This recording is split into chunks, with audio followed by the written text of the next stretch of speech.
میں جتنے جملے کہوں گا تقریباً تمام ہی کے موضوع پر نبی پاک کی حدیث موجود ہے صلی اللہ تعالی علیہ وسلم۔ مثال کے طور پہ آپ بیمار ہیں، شفا چاہتے ہیں، درود پاک پڑھیے۔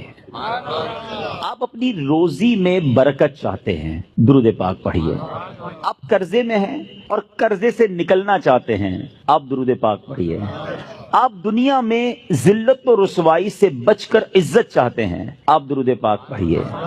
آپ ٹینشن فری لائف چاہتے ہیں، کوئی مصیبت پریشانی میں پھنسوں نہ، آپ درود پاک پڑھیے۔ آپ چاہتے ہیں کہ مرتے وقت کلمہ نصیب ہو جائے، آپ درود پاک پڑھیے۔ آپ چاہتے ہیں مرتے وقت نبی پاک علیہ الصلوۃ والسلام کا دیدار نصیب ہو، اور ایسا دیدار نصیب ہو کہ کونین کے والی اپنے ہاتھوں سے قبر میں اتاریں، آپ درود پاک پڑھیے۔ آپ قبر میں نبی پاک علیہ الصلوۃ والسلام کے جلوے چاہتے ہیں، آپ درود پاک پڑھیے۔ آپ منکر نکیر کے سوالات میں ثابت قدمی چاہتے ہیں، درود پاک پڑھیے۔ سنو، قبر میں نبی پاک نظر آئیں اور ان کی پہچان چاہتے ہیں تو درود پاک پڑھیے۔ بروز محشر جب ساری دنیا اٹھے گی، آپ نبی پاک کے پرچم تلے اٹھنا چاہتے ہیں، لواء الحمد کے ساتھ اٹھنا چاہتے ہیں، آپ درود پاک پڑھیے۔ حوض کوثر پر بڑا رش ہوگا، مگر نبی پاک کے ہاتھوں جام کوثر چاہتے ہیں تو درود پاک پڑھیے۔ آپ پل صراط پر گھبراتے ہوئے نہیں، ثابت قدمی سے گزرنا چاہتے ہیں، آپ درود پاک پڑھیے۔ اور سنو، نبی پاک کے ساتھ جنت میں جانا چاہتے ہیں تو درود پاک پڑھیے۔ مدینے جانا چاہتے ہیں، سرکار کے روضے پہ جانا چاہتے ہیں، آپ درود پاک پڑھیے۔ اور سنو، میرے آقا کا دیدار کرنا چاہتے ہیں، پھر بھی درود پاک پڑھیے۔ اب میں نے جتنی باتیں بیان کی ہیں الحمدللہ تقریباً ان تمام باتوں کے پیچھے حدیث پاک موجود ہے، جن کا مطالعہ ہے وہ سمجھ رہے ہوں گے کہ یہ تمام بشارتیں، یہ تمام ریوارڈز، یہ تمام عنایتیں میرے آقا علیہ الصلوۃ والسلام نے احادیث میں بیان فرما دی ہیں۔ اب مجھے بتاؤ اور کیا چاہیے؟ ایک مسلمان کو اپنی زندگی، اپنی موت، اپنی قبر اور اپنے حشر کے بارے میں جو کچھ چاہیے میں نے سبھی تو بیان کر دیا۔ آپ عزت والی زندگی چاہتے ہیں، آپ روزی روزگار میں برکت چاہتے ہیں، ٹینشن فری لائف چاہتے ہیں، ذلیل و رسوا نہ ہو یہ چاہتے ہیں، پریشر میں نہ رہیں یہ چاہتے ہیں، کلمے والی موت ملے، نبی پاک کے دیدار والی موت ملے، قبر میں آقا کے جلوے ہوں، محشر میرے آقا کے ساتھ ہو، اور چاہیے کیا؟ اللہ اکبر، یہ ہے وظیفہ درود پاک۔